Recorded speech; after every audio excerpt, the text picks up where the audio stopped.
Hindi ba ito ang layunin ng Diyos sa paghatol sa tao at pagbubunyag sa Kanya? Ipapadala ng Diyos ang lahat ng gumagawa ng lahat ng uri ng masamang gawa sa panahon ng paghatol sa isang lugar na pinamumugaran ng masasamang espiritu, at hahayaan ang masasamang espiritong ito na wasakin ang kanilang katawang laman ayon sa gusto ng mga ito, at ang kanilang katawan ay mangangamoy bangkay.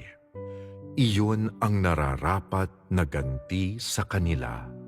Isinusulat ng Diyos sa kanilang mga talaang aklat ang bawat isa sa mga kasalanan niyaong mga nananalig na hindi tapat at